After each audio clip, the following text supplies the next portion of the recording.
You know what's great about telling the truth is you don't have to remember what you said. And so she's given me this information, and I'm not buying it. So we go home. We had a nice dinner that night, and we go to sleep together, and she's tossing and turning and tossing and turning. And it's like 1:30, 2 o'clock in the morning. And I wake up, and I just see her just tossing and turning. And usually she sleeps like a baby because we've spent the night together enough to know. And I looked at her, I go, "What's wrong? How come you can't sleep?" Knowing that her mind is going crazy because she just sat there and lied to me and did not give me the truth. And if you're in an open relationship, you cannot lie to your partner.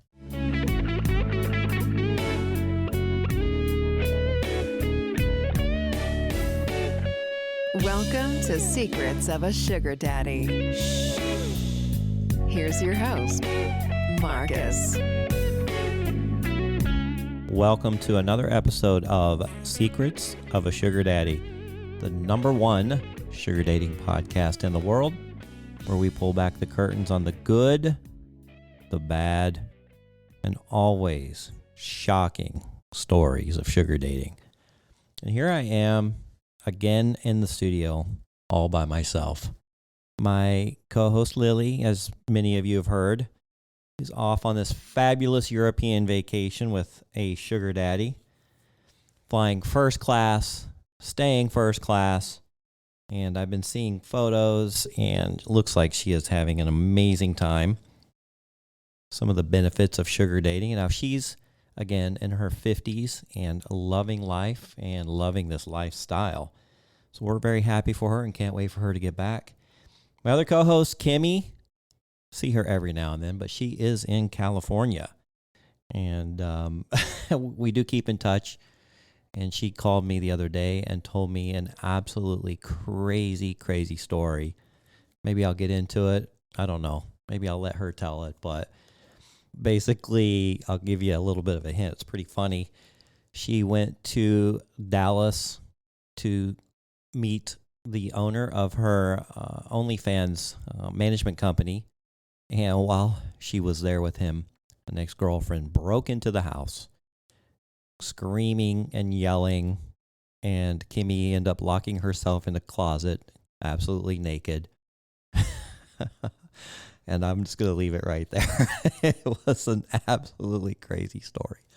But, yeah, we're going to have to get her to tell that story. So that's a little teaser, and you'll have to remind me. If I don't get to it here in the next few weeks, send me a message through our website or email, sosdpodcast@gmail.com. So that's also tied to our website. If you want to send me an email there, I get those, or message me on Instagram, Secrets of a Sugar Daddy. Get those very quickly, like instantly. All right, so I have some breaking news. I have some big news. You're going to want to listen to this. As of today, matter of fact, I just secured it this morning, and we're still working out all the details, but save your calendar, save the date, November 25th. You're definitely going to want to be a part of this. All right, just a little precursor. I've done this a couple times, but not in this fashion. So for my birthday a year and a half ago, I bought a 22-person suite for the Dua Lipa concert at Footprint Center in downtown Phoenix, Arizona. And we had sugar babies and sugar daddies, and it was a fantastic time. We had so much fun.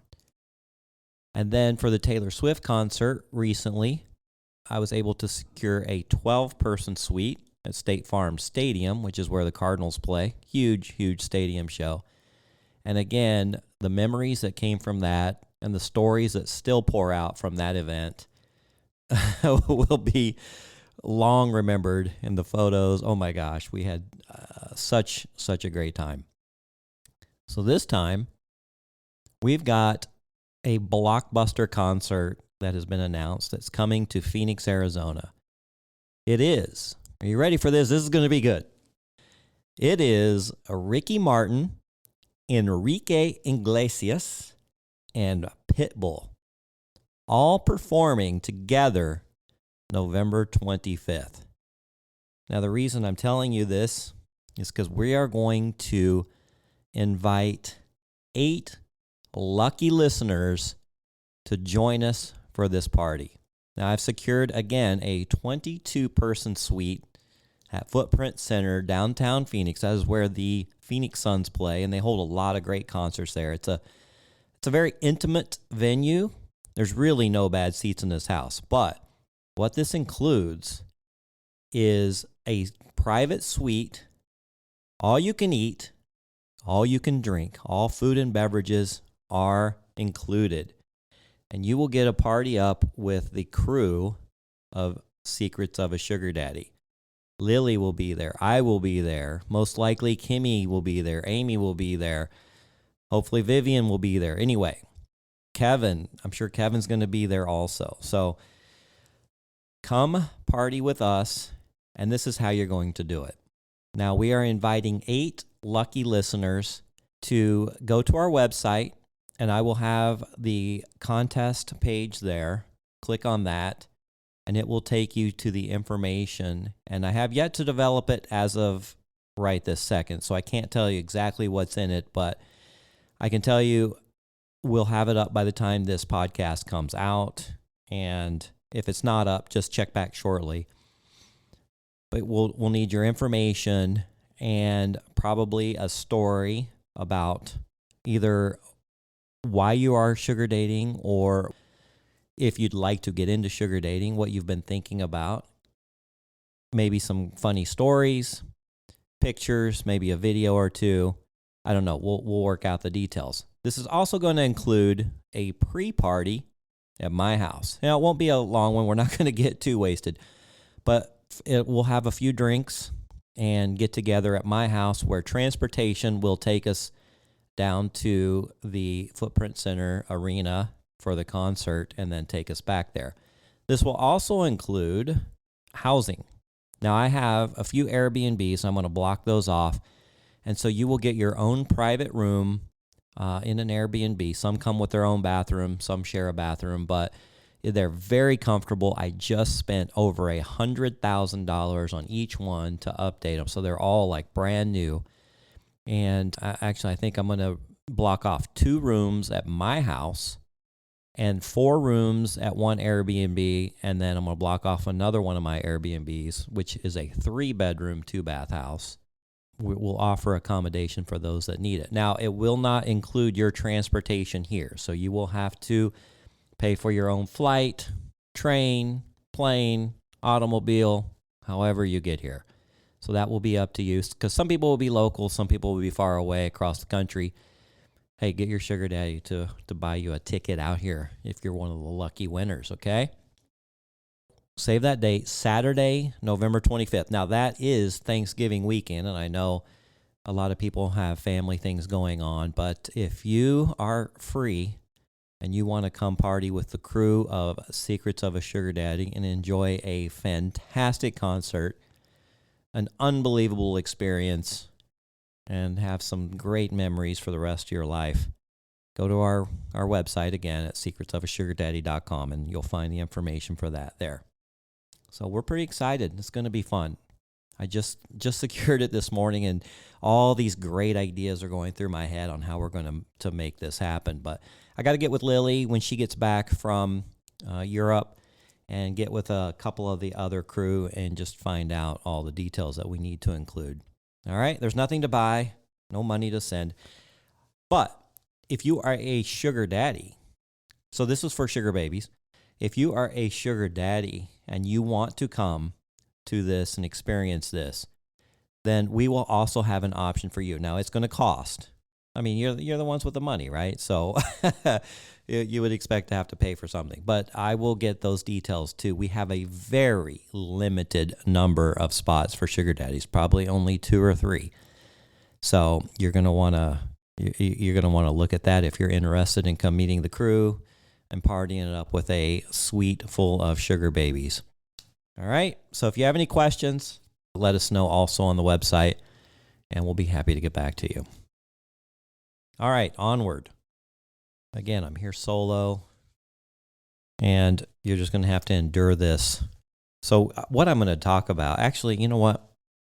First of all, I want to read a couple letters.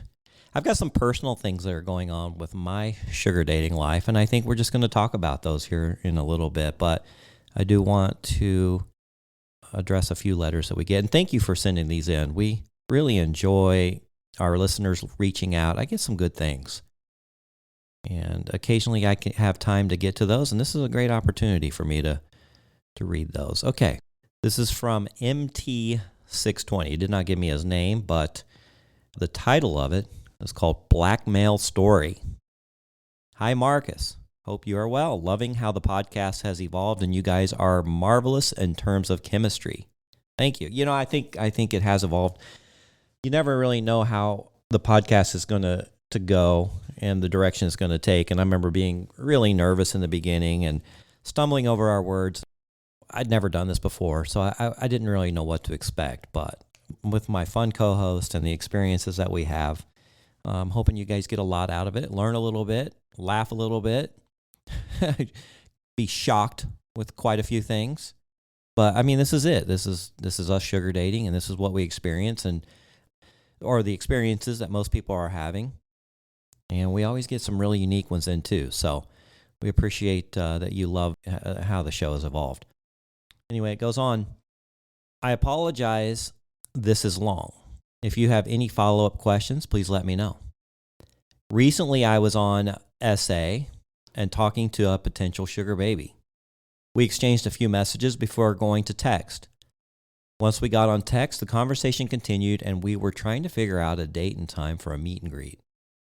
After a day, I went back to her profile and noticed her location stated Mexico. All right, yeah.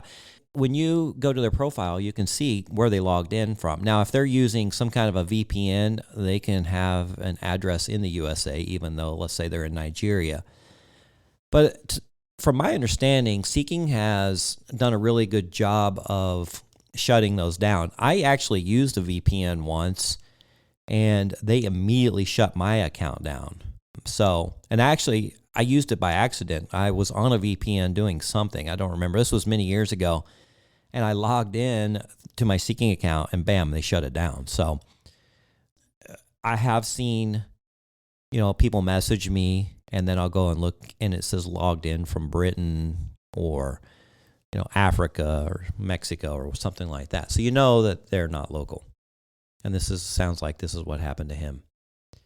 He goes, this was my first red flag. I asked her about this, and she said she is using VPN for safety and security reasons. I thought for a second this was possibly a scammer, so I screenshotted her profile, info, IP, etc.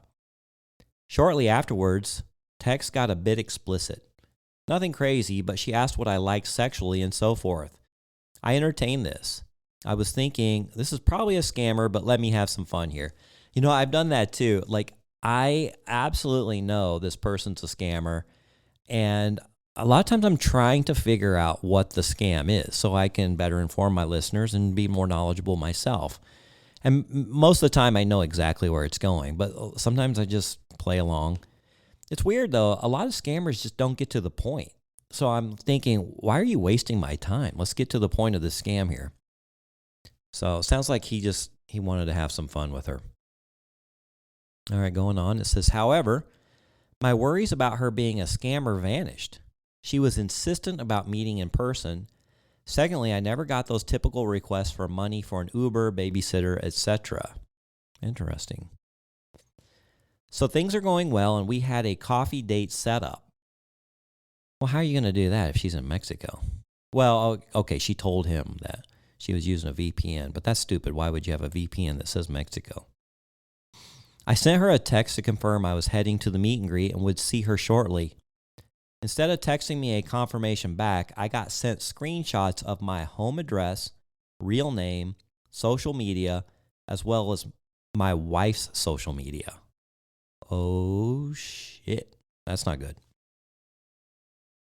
She asked for cash via Cash App or threatened to expose me if I did not pay. She says, I am not a bad person. Please send me $1,000 and I promise to stop. I am just a desperate person who needs financial help right now. I have your wife's info and phone number, and if you don't send me this info, I will contact her. You know, Google is an unbelievable source for doing research on people. I talk about this in the show all the time, is when I get somebody's phone number or name, if it's unique and they are giving me their real phone number, I do, a little bit of stealth work through Google, try to find out information about this person. I think it's only responsible that you do that, especially in this day and time. It sounds like he must have given her too much information because she was able to find out all this information. So let's read on. Of course, I freaked out, but I did not exchange any further communication and blocked her number. I went back to SA, and of course, her profile was deleted. I also took down my profile to prevent further damage. It's been about 2 months since this incident, and she has not contacted me nor my wife. Well, that's fortunate. After I had some time to calm down, I thought about what happened, why this happened, and what can others do to prevent this. My theory is that this is a serial blackmailer and is targeting married men, hoping someone will crumble and pay them. Yeah, I guess if they do that 4, 5, 10 times a week, man, if you can get $1,000 from each person, that's a pretty good living right there, my friend. He says, when I did not communicate further, I believe she or he just moved on to the next target. After all, they would not get any money if they truly did expose me. Also, by contacting my wife, this person would further expose themselves in this felony attempt, adding an additional layer to their internet footprint. Since then, I left SA, which is short for seeking, and have not come back. I have no plans to go back at this time. I'm pretty jaded. What did I do wrong? Well, first, I stated I was married in my profile. Although I believe in transparency, I'm now thinking twice about this. These scammers might be searching or filtering on this. If I do go back to seeking, I will change my profile to either single, divorced, etc. However, once I actually meet someone, I will come forward with the truth. And second problem, my profile does not have a headshot. After we got to messaging, I shared private photos. I made sure these photos were not on any social media, but this person still found out who I was. My theory is the technology in reverse imaging, searching, etc. is now next level, and it really is. Like, you can do some unbelievable deep internet searches on images now. He says, I would suggest you do not share photos unless you truly establish trust and know for sure you are not dealing with a scammer. Well, most people on the site are not scammers, but unfortunately, you do have those scammers. I think you do have to share photos. I mean, nobody's going to want to talk to somebody without sharing some photos, but the red flag is that their location, their login was Mexico. Yeah, so that huge red flag, even though she tried to explain it off, that was ignored. Number 3, I should have blocked when I saw the location outside of the USA. Yeah, exactly what I just said there. Number 4, profile didn't scream scammer, but of course I see the red flags now and some overall genericness in her bio. A lot of the about me and what I'm looking for, if it doesn't get real personal on there, it's just kind of some generic bullshit that you see on there, that's a huge red flag for me. Number 5, I did use Google Voice, so finding my number wasn't an issue. Okay, well, we recommend having a secondary number, and Google Voice is a great option for that. It's not the best texting or voice app out there. I mean, maybe it is. I use it. I've used other ones, some texting apps, and those sucked. Those were full of ads, and then they deleted my number and messages one day because I guess I hadn't been too active on it. My Google Voice number, it's sufficient. Unfortunately, sometimes photos don't go through, or people will send me messages, or I'll send them a message and they don't get them. It's rare, but I've had people screenshot their text and say, no, I never got that message, when I clearly sent it. And I was wondering why they didn't respond, or photos that I'd sent that just didn't ever make it to theirs. Now, they may be using a texting app or something where it was, some issue on that end, but it's not 100% reliable. I think that's why people do use their real numbers, especially on Apple. Our iPhones are very good at texting and receiving those very quickly. But I'm telling you, don't give out your real number initially. I mean, it's fine if once you meet them and you've gained some trust, but I still use Google Voice for people that I've known for years, and they know my real name. So they could find my real number very easily because I'm public. I have a public position, I have a very, the business I'm in, it's very easy to find me. All right, number 6. Lastly, I scrubbed my social profiles and added a few more layers of privacy. So my advice is if you do get blackmailed, do not pay or they will most likely string you along. Just block and hopefully they will move on. Others have told me to threaten the scammer by saying I would go forward with any means to prosecute someone who is completing a felony. While this is true, I just simply blocked the person and moved on. Yeah, it's usually just easier to ignore them or block them and never have any contact with them again. It's hard for them to continue doing anything, and most of the time it's just empty threats. I mean, if you've had a scammer actually going through, let's say that they threatened to send some things to your wife, social media, or to your work or whatever. If you've had that happen to, I'd love to hear your story, but most of the time it's just empty threats. And so it sounds like on this email it was. All right. Thanks MT620 for sending us that story and that warning. And hopefully that will be of some good information for you, anybody going forward that finds himself in that situation. All right, and I just got this email yesterday from Devon. It says, "Hi all, just wanted to let you know that I love the podcast and content. I haven't been able to stop listening for days. You have a loyal fan in Ohio." Well, thank you very much. We appreciate that. And I've got one from Katie, who says, "I'd love to chat about being on a show in the future." I love those because we're always looking for guests and other points of view and perspectives on sugar dating. She says, "I am a sugar baby living in Las Vegas who met my best friend on a date with a sugar daddy. We have been inseparable ever since. Within a couple of months, we were sent internationally without the sugar daddy for 3 weeks to travel and are discussing a luxury apartment to have fully paid for us by her sugar daddy, who she hasn't had to give any physical intimacy to. It seems like a pretty rare setup, so maybe you guys would want to learn more. Love your show." Yeah, that sounds great. We would love to learn more. And, you know, we were on a podcast with Dr. Sex Fairy, and she had this really interesting statistic that I've brought up before, that they did this poll of sugar babies and found out that 40% of sugar babies have had no physical intimacy with their sugar daddies. I really find that hard to believe, but definitely there is a big percentage, and I think it's probably closer to 25%, maybe 20, 25%, 30%, maybe 40% though. I don't know. You know, that's just my opinion from all the sugar daddies that I have met and talked to, and certainly the ones that have been on the show and that I've interviewed. I mean, that's a big reason why they are on, you know, the sugar daddy sites. Now, there are plenty of guys that are just looking for companionship. I told early on a story of my friend who I met very early into my sugar dating life, and we never had an arrangement or anything, but we just stayed friends, and she's now married with 2 kids. But she told me a story about a much older gentleman that used to fly her to New York City. He was impotent. No sexual intimacy ever happened between those two, but they dated for like 6 months, and he gave her over $50,000 in cash just to accompany him on dates and dinners and functions, and he just enjoyed her company. And as she's a wonderful girl, I can see why.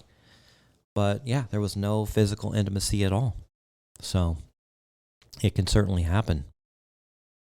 Well, speaking of physical intimacy, let me get to my story and talk to you a little bit about what's going on in my sugar dating life. So if you've been following the show, you kind of should know where I'm at, but I'm going to get you caught up. And you know what? I'll go ahead and start from kind of the very beginning, I guess. I haven't really gotten into my full story in a while. And we are almost, let's see, what is this? Episode 98? Yeah, so we are getting close to 100 deep. So without you having to go back all the way to the very beginning, where I feel like our podcasts weren't quite as polished, they were still real. There's still a lot of good information, but we've evolved over the last 100 or so episodes, getting close to 100. So I was married for 16 years. I met my ex-wife through a friend, and actually through church, believe it or not. I was at a church function, a dance, and we met, and I was in my 30s, early 30s, and had never been married, no kids.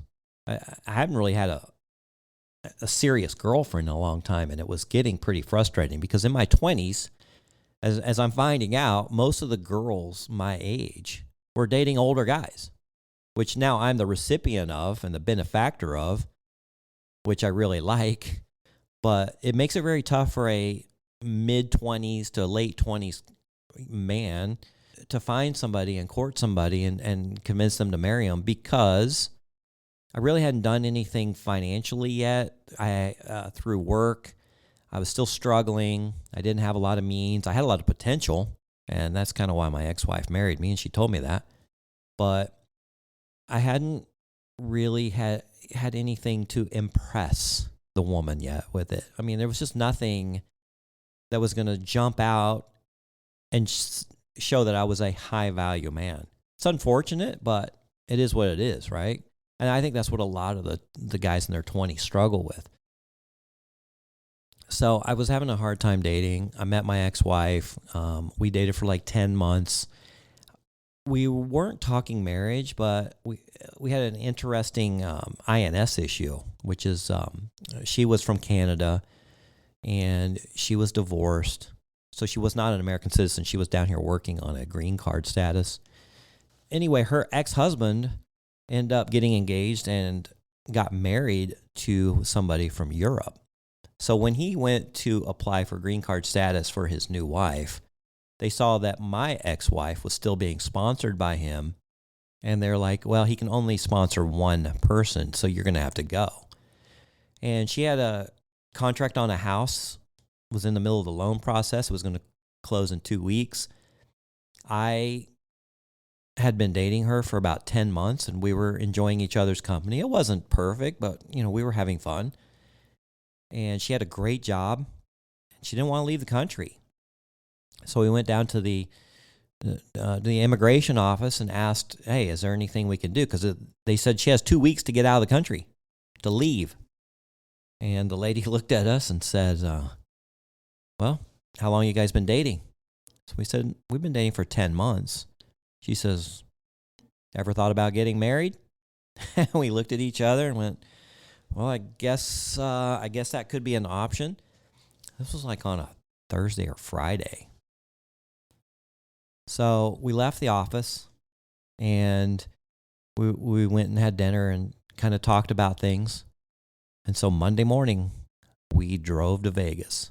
Actually, so what? No, let me back up. Monday morning, we went and got a marriage license. And I didn't have any money hardly at all. I was working in the fast food business or the restaurant business, and I had my own house. I'm trying to pay for bills and all this good stuff, a new car. And went and bought a $50 marriage certificate here in Arizona.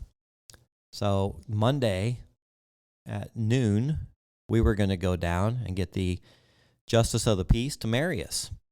So we go down there, and we're waiting. And I have my certificate ready to go. And we said, hey, how long will it be before we can get this certificate of marriage back that we're officially married? And they said, well, it takes about 2 weeks. And we're like, oh, no. That's not going to work, because she was already running out of time. I think she only had like a few days left before she was ordered to leave the country. So I'll never forget this. We go to Waffle House, and we're sitting there. She's in tears, and I call my mother, who always has great advice. And she says, you're only 4.5 hours from Vegas. Why don't you just go to Vegas and get married? So I called up the courthouse in Vegas. I said, hey, if we get married today, how long will it be before we get our marriage certificate? And they says, oh, it'll be ready by the next morning. Now, granted, I had my first day of school scheduled for Tuesday, which was an MBA class there at Arizona State University. And I'd been out of school a while, but I decided I wanted to get my MBA. It's always been a goal of mine. And I passed the entrance test and got my vaccinations and did everything. And school was going to start on Tuesday. So Monday, we drive to Vegas. We get married at the civil commissioner's office. And this is a really funny story. We're in line to get the marriage certificate downtown. We're paying, and there's all kinds of interesting couples. And it doesn't matter how famous you are or not. Everybody has to stand in that line. There's no expedited line. So we saw all kinds of people, and we asked them, hey, where are you going? And they're like, oh, we're just going to go through the drive-through chapel. And others, had weddings, bigger weddings planned. But there was all kinds of interesting stories and interesting people standing in line. We did see a much older man with a young Filipino girl, and that was definitely a sugar daddy situation. Although back in year 2000, I didn't even know what a sugar daddy was and couldn't even afford to be one. But we stood in line, we got our license, and then we went over and checked in at the Rio Hotel. And at that time, it was really nice. Now, it's pretty run down now, and they're going to be redoing it. But we checked in the Rio, watched a show, downed a couple drinks, and my ex-wife was like, all right, you ready for this? I said, sure, let's do this. And to me, I was pretty happy about it. I used to be a wedding photographer, and I had done tons of weddings, and I'd done a lot of weddings twice. Like, I'll never forget, because it was a family business, and I was with my mom. And we did this fantastic wedding for this girl. And then like 10 or 12 months later, my mom tells me, hey, we just got booked for another wedding this June. I go, oh, who is it? And she told me the name. I was like, wait a minute, we just did her wedding last year. And my mom smiled like, yep, that one didn't work out. So, I wasn't 100% pro marriage, and I'd seen a lot of these weddings that I'd taken photographs of not last very long, and just all the money and time and hassle these weddings entailed.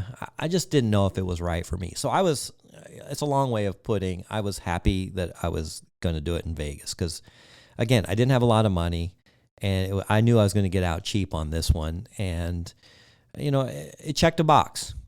I was in my early 30s. I hadn't been married. I had lots of brothers and sisters who were all married and had kids, and here I am still single. And I finally found a girl that will marry me. So we checked a box.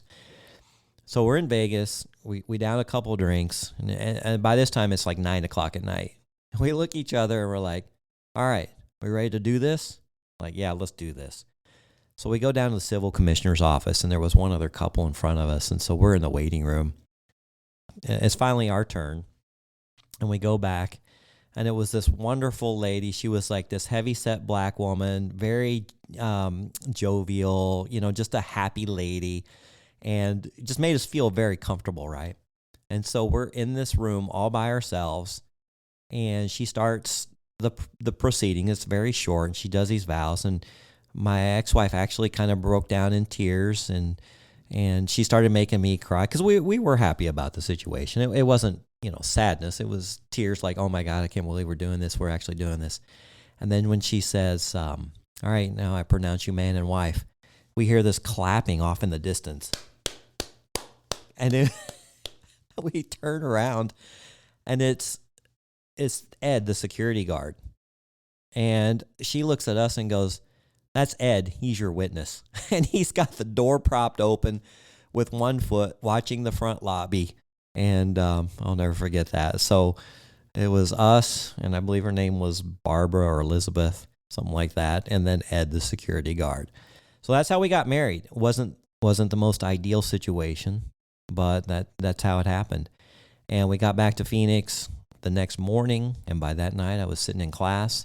And what was really funny is she went her way, I went mine, because she was living with her sister at the time, and the house hasn't closed yet, so she didn't have a place for me to go. And I had roommates, and we weren't ready to move in together. We were going to wait until the house closed. So for 2 weeks, while we're waiting for the house to close, she lived with her sister, and I lived with myself. I mean, I don't even think we had sex.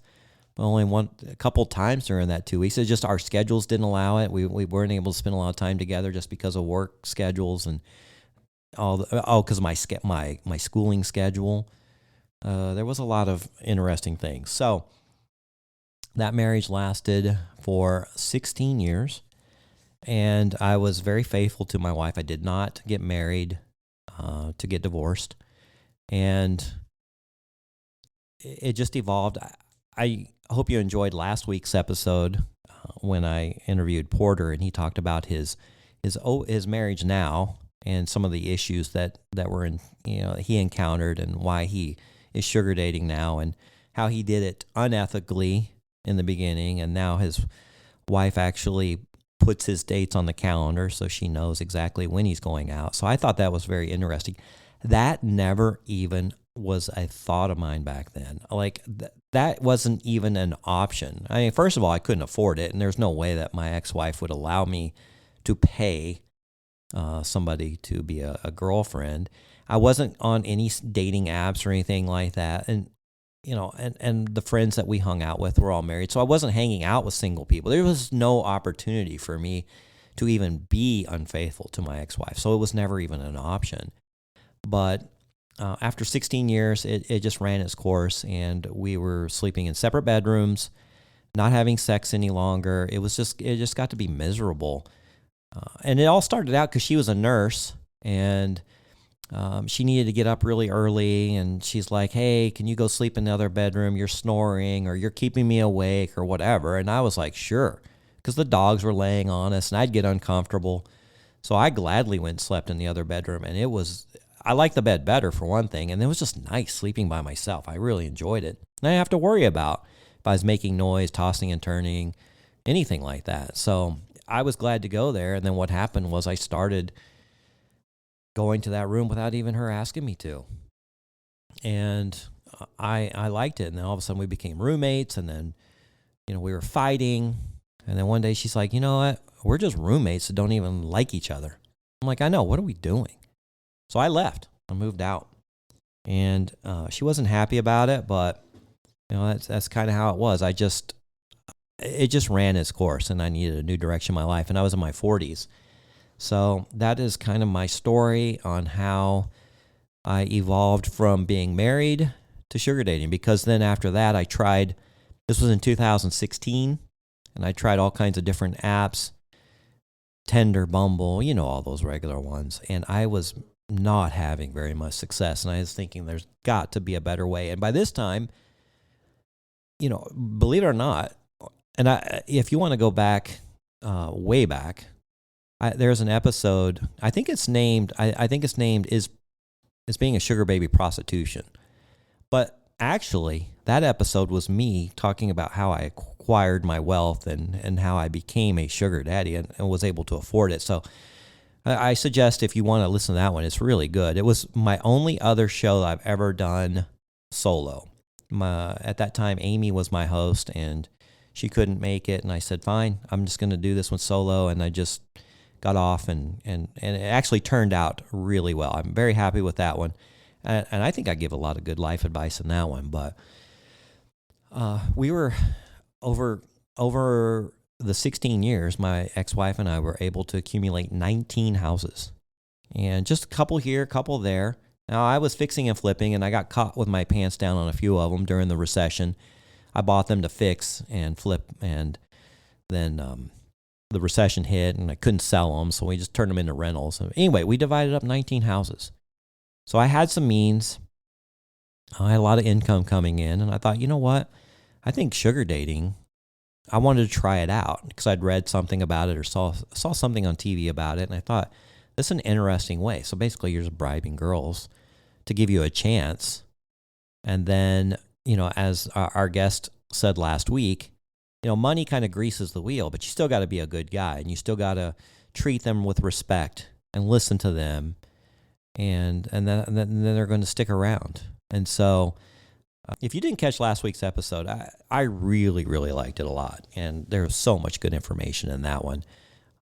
It was just me and Porter talking from a guy's perspective, and mostly him from his perspective. But I thought there was a lot of jewels that came out of that conversation.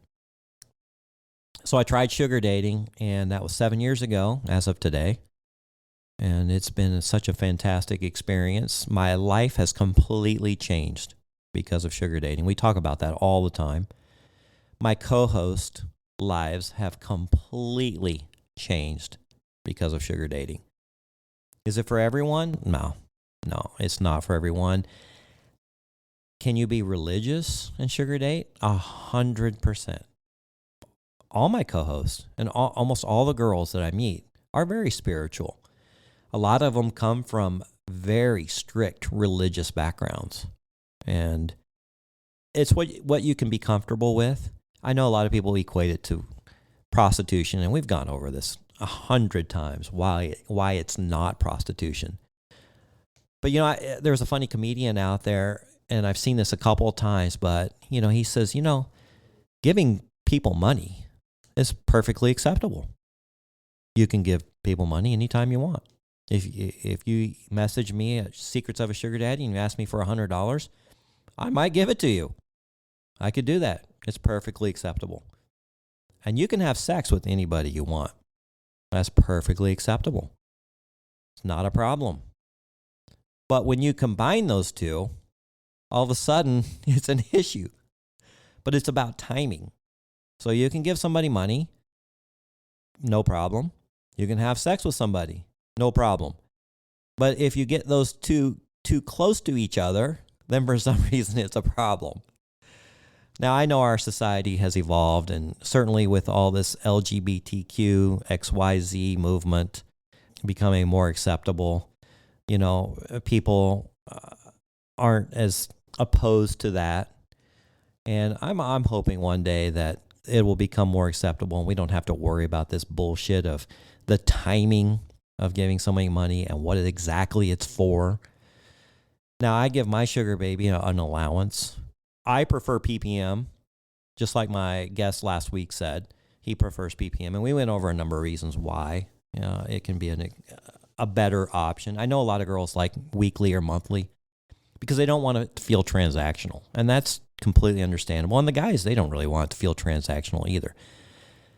So my sugar baby and my main one, and I do still date, and we're going to get into that here in a second, but my main one, I give her just a weekly allowance. And it's really nice because we see each other sometimes 2 or 3 or 5 times a week. And we don't really have to worry about the whole financial part. And it's not based on sex. It's not based on anything. We just have a good time. And yeah, there's a lot of sex involved. She loves sex. I love sex. And we're very sexually compatible. So that's not a problem. And I give her money. So is that prostitution? No, I gave my wife money, but we were married. And yeah, we had sex and we enjoyed each other's company.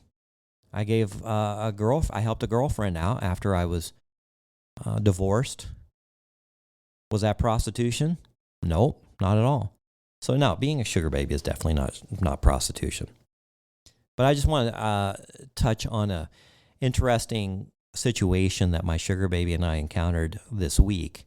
So we are in an open relationship, and it's tough when feelings get involved. And we've been together for almost a year. When we had the conversation of, okay, we are in an open relationship, and what does that mean, and how are we going to go forward with the communication? Are we going to tell each other about our dates in generalities? Are we going to tell them in every detail? How much information do you want? And we had this conversation. Me personally, I like knowing all the details. Now, I know Lily has a sugar daddy, but he doesn't want to hear about it. He knows that she's sugar dating. He knows that they're not exclusive. He's not exclusive, but he doesn't want to hear about it. Me, I personally like to hear about it. When I was dating my first co-host, my original co-host, Amy, who's still makes an appearance every now and then. It's rare, but sometimes we get her back on here. We discussed open relationship from the very beginning. And she's a bit of a voyeur, and I am too. And so we really liked hearing every detail about our sugar dating experiences. And even though we dated a lot, we both went out on a lot of other dates with other people, and then we would come back to each other and tell each other about those. And I just found it fascinating. I'd like to hear the dynamic that she had with her dates. She liked to hear the dynamic that I had with mine. And I was discovering just a lot of mistakes the guys are making, a lot of instances where the guys just have no game whatsoever, a lot of instances where the guys are absolutely pompous asses, and they think that because they have some money and power that they can treat a girl like an object. And so I'm finding all this out and doing a lot of good podcast research. So that was kind of my first experience in open relationships, because obviously I didn't have one with my ex-wife. So this is new to me, and I didn't have anything like that prior to being married. So this has just been a very new experience to me, and I'm still getting used to it. So Alejandra and I have an open relationship, and she enjoys the dating experience. She enjoys meeting gentlemen, hearing their stories, getting to know them. I mean, she just enjoys people, and she's very easy to get along with, very easy to talk to, and so I can see this. And most men feel pretty comfortable around her, but she is now telling me about these dates that she's going on because she's back on Seeking. Now, she was on another sugar daddy site for a while, and she did not tell me that she was on there, and I had to kind of find out. But then once I found out, we started talking about that, and she'd met quite a few guys on there, but nothing of significance. And she would tell me funny stories that were happening, and there's just some crazy situations that happen through sugar dating, and we talk about those on the podcast.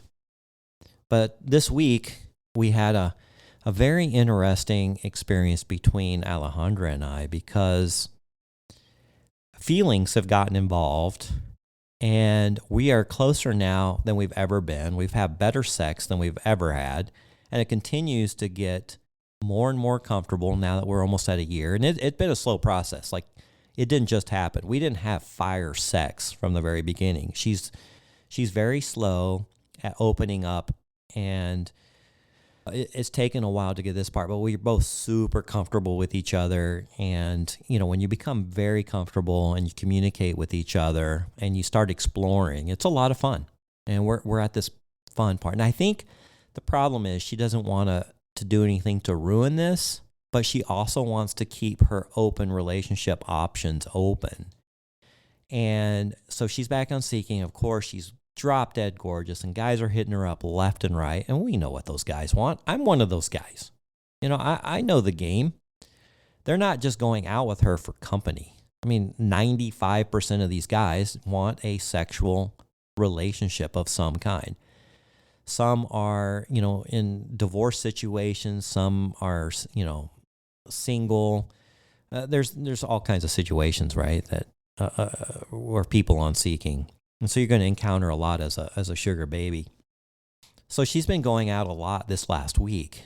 And before, we had talked about openly, like about our dates and what went on, and took quite a lot of detail.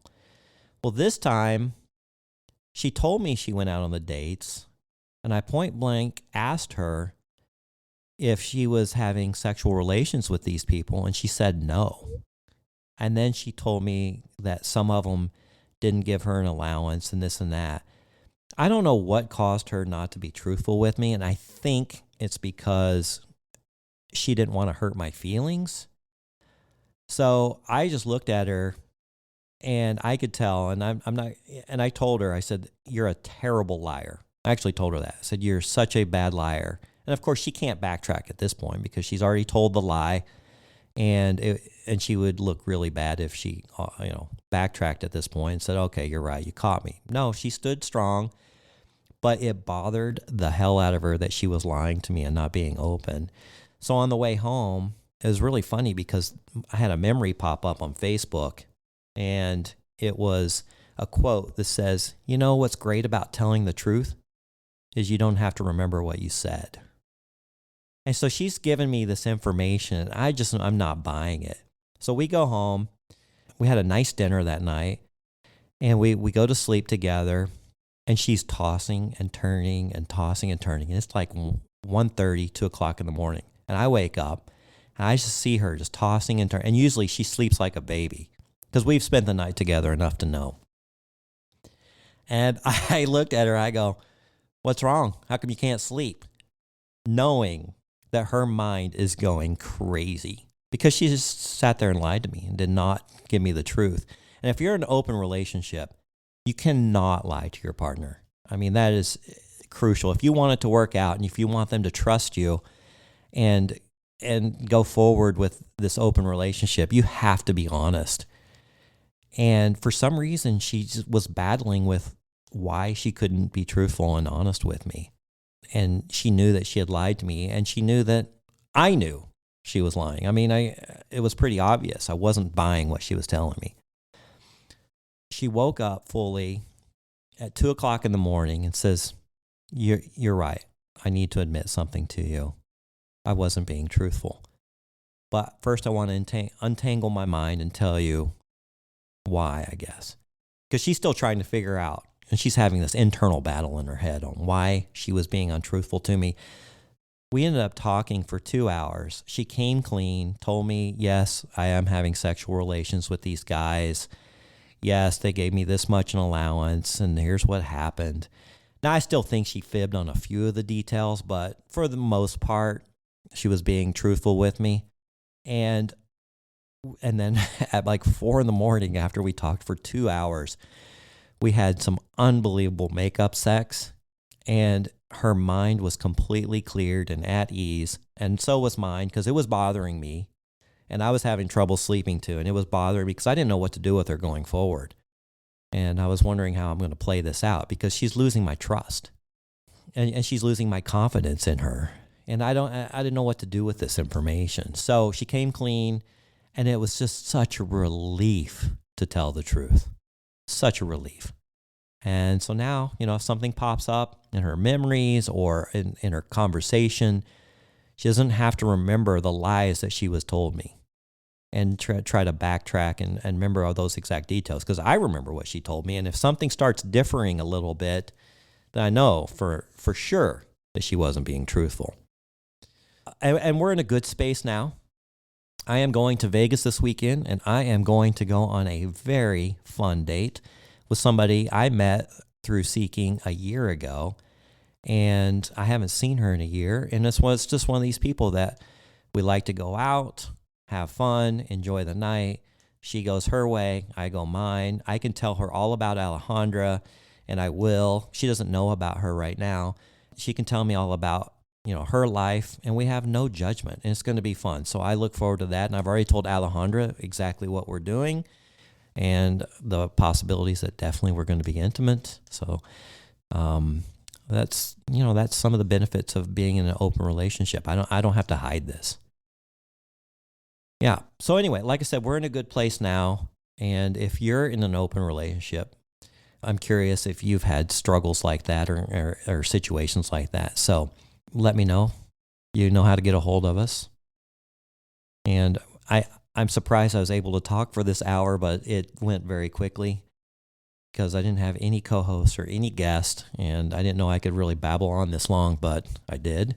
And I appreciate you staying to the end. All right, as we wrap up, don't forget to go to secretsofasugardaddy.com. Leave us your stories, questions, comments, and you'll find information to sign up for this fabulous concert that's coming up November 25th. Again, it's Ricky Martin, Enrique Iglesias, and Pitbull. And you'll be able to join the crew of Secrets of a Sugar Daddy in a fabulous suite with drinks and food provided and even some housing options. So don't forget to go there, and then follow us on Instagram at the same name.